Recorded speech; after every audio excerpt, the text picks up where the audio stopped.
Work around it. Okay. Please feel free. Good afternoon, everybody. This is what we call good news. This is something to celebrate. And last night we passed the 1-year mark since the first person we lost in this city to COVID, and we have had a long year filled with a lot of challenges. But we can feel a lot of things getting better now. And it is a moment today to celebrate one of our heroes, one of our sheroes, one of the people who made such a profound impact on this country. And we do this for so many reasons. We do this because it is Women's History Month, and there is no greater example of someone who changed American history and women's history, no greater example than Ruth Bader Ginsburg.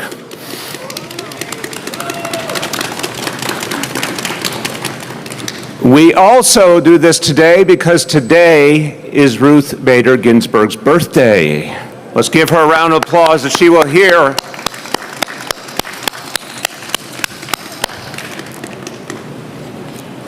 And I'm just going to offer a quick thought here. And I'm going to speak as a Brooklynite, that this extraordinary story of someone who envisioned a different and better society and then performed acts of courage and insight and strength and intellect to actually bring her vision to realization. This story begins in Brooklyn. This story begins in Brooklyn. At what is now Maimonides Hospital, in the streets of Midwood, at PS 238, at James Madison High School. And what I love about the story of Ruth Bader Ginsburg is there is not a hint of being born with a silver spoon in her mouth or born to privilege or expectation. What she created herself. As part of the celebration. And this is what New York City is for so many of us. Her mom worked in a garment factory. Her dad was a furrier. This was not about privilege. This was about her abilities and her vision. And I think she took from what Brooklyn is all about, the incredible ability of Brooklynites to envision things that are different than the way they are, and the spirit and the spunk and the energy. I think she brought that all together. And there's a story which is amazing. At the age of 13, she wrote an essay. And this is when she was attending the East Midwood Jewish Center. And she wrote an essay calling for change in our society at the age of 13, in a very different time.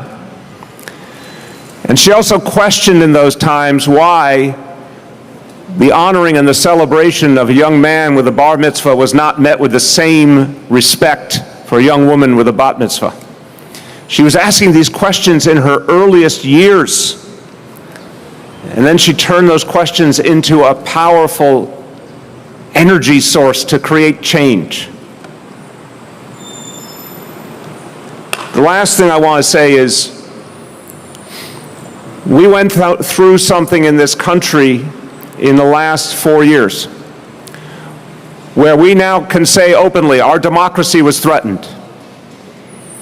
We can say openly that the voices of exclusion and discrimination were gaining strength and power. And we needed to keep our hope. And it was not always easy. There were a lot of moments where it felt like things were slipping away. For me, and I think for millions and millions of Americans, Ruth Bader Ginsburg was one of the reasons we kept believing. Because she was there on the highest court in the land, because she exemplified what democracy is supposed to be. She was a living counterpoint, a living rebuttal to the effort to take us backwards. And even when we lost her, the outpouring of love and respect reminded us of our better selves and our better possibilities. So all of that is what we celebrate today.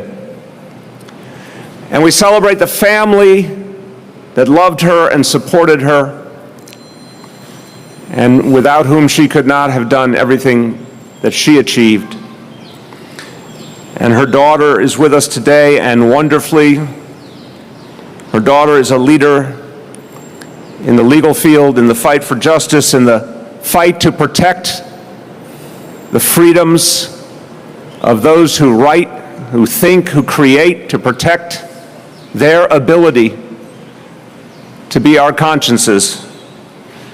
She followed her mother to Columbia Law School, making them the first mother-daughter pair to ever serve in the same law faculty in the United States. My pleasure to introduce Professor Jane Ginsburg.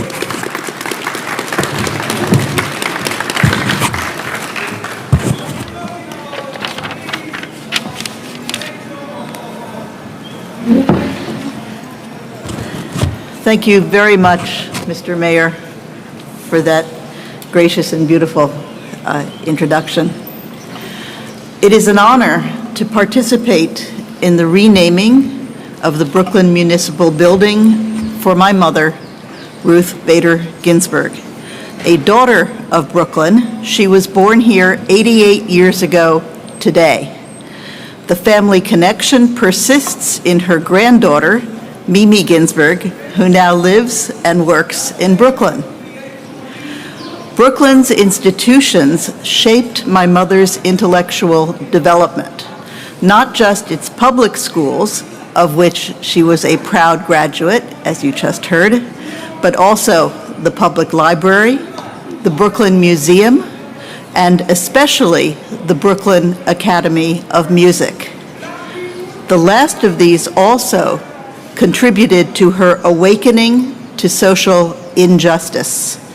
She often spoke of the Black conductor Dean Dixon, who at BAM in 1947 and 1948 conducted youth concerts that deepened my mother's love of music.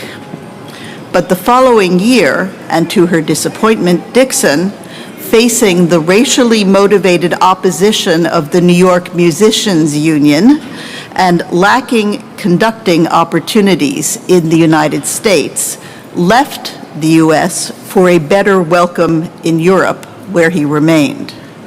For my mother, it was an early lesson in how prejudice deprives everyone of the talent it stifles. A lesson that guided the career whose achievements the renaming of this building celebrates. For all the family, I thank you for this inspiring event.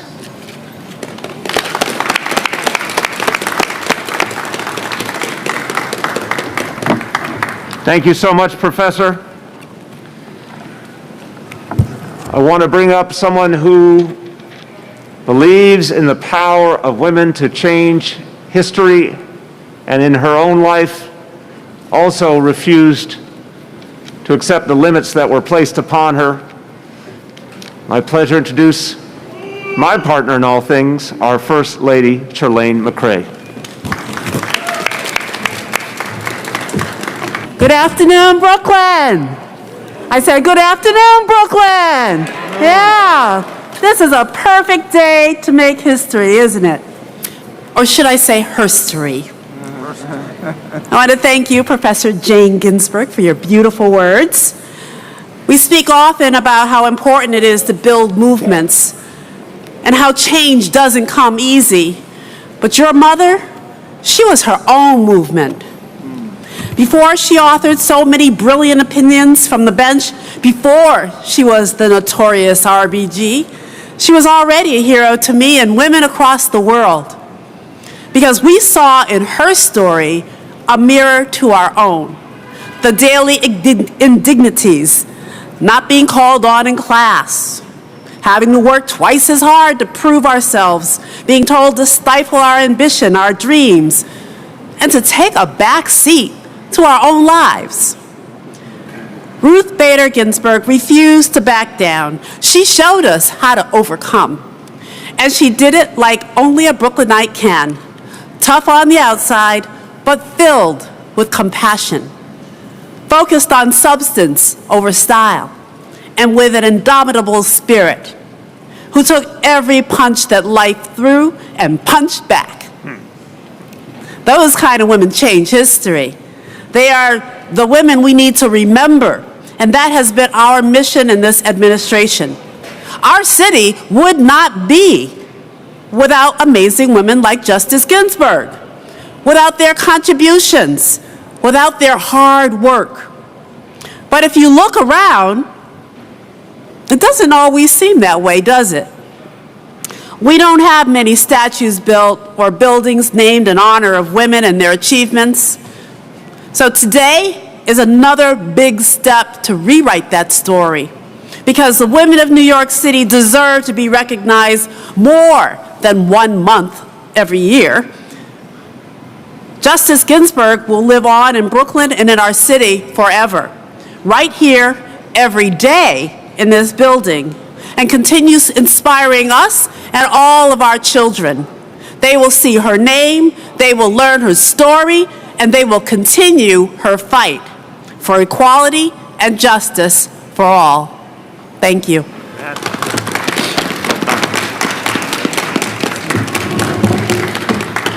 I want to thank everyone who is here today, and especially two women who are making history, herstory themselves as leaders in this city. Assemblymember and Brooklyn Democratic leader Rodneyce Bichotte, thank you so much for joining us.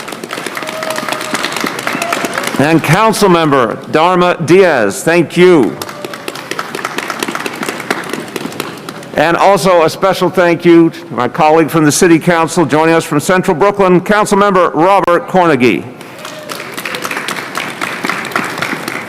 And we thank the family members who are here, in addition to Professor Ginsburg, the granddaughter of Justice Ginsburg, Mimi Ginsburg, is here. Thank you. Granddaughter Clara Spera is here. Thank you. And Clara's husband, Rory Boyd. Thank you. Everyone, the idea to create this tribute here in the center of Brooklyn, the idea of creating a permanent place to remember and to cherish Justice Ginsburg, that idea came from Borough President Eric Adams, and we thank him. And there are many ways to remember someone, to appreciate them, to celebrate them, but listen, when you name a building where the work of the people is done, where you name a building where people are helped, and we are reminded that democracy requires us as public servants to be there for everyone, just like once upon a time, a young woman from Midwood believed she could change the world. In this building, young people will get the help they need on the way to their futures. This is truly a living memorial, a place that will carry on a great tradition. So with that, I want to thank, for a great idea and for following through on a great idea, the Borough President of Brooklyn, Eric Adams. Thank you so much. My mom cleaned the houses of people so that she could move us out of a terrible condition during the 60s. And Mom used to iron clothing and go to homes. And when she was able to finally save up enough money, after being on her knees, cleaning the bathrooms and the kitchens of so many, she walked into the bank's office. And sitting across the table from her was the attorney that she cleaned his house. And he said, "Dorothy, what are you doing here?" And Mom said, "This is my house that I'm buying." And after the closing, Mom went to his home and she cleaned up.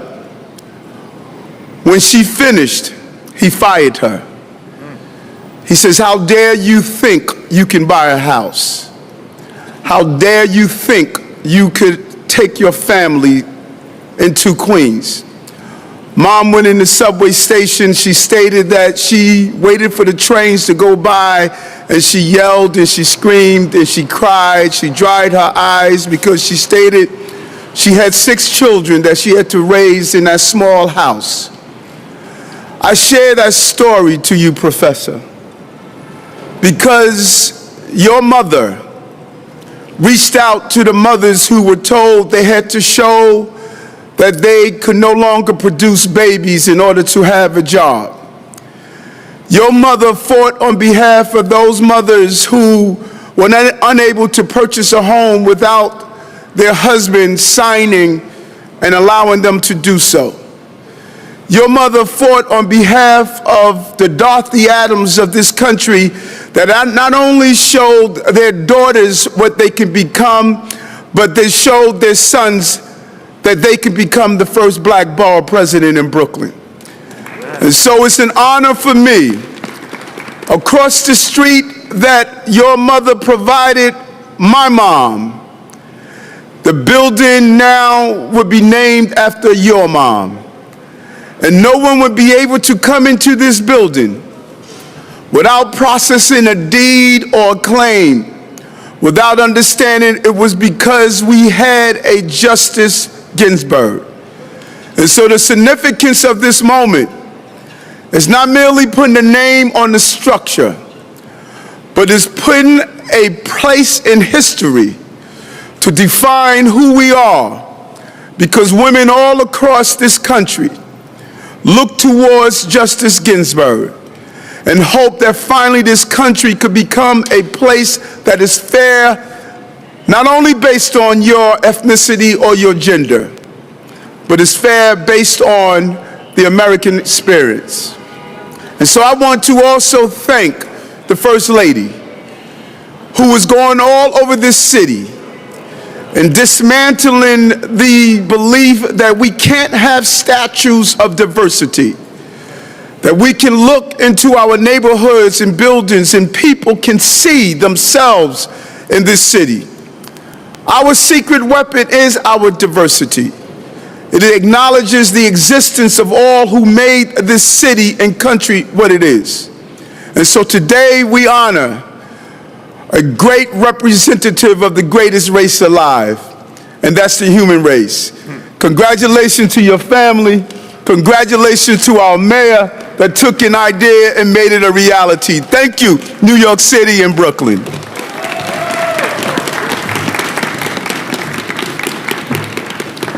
Okay, now the moment we have all been waiting for. I'd like to ask the professor and First Lady, Borough President, to go to the right side here of this column, and the other family members to the left side of the column.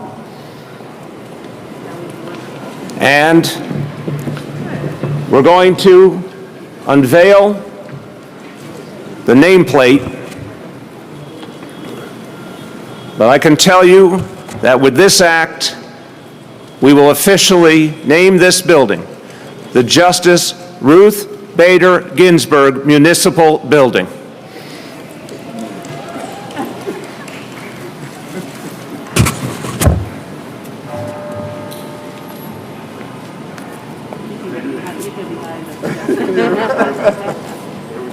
Very good.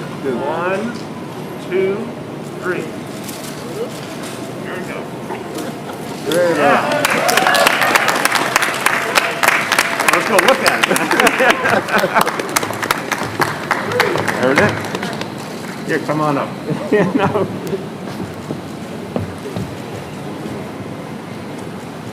Right. It actually happened.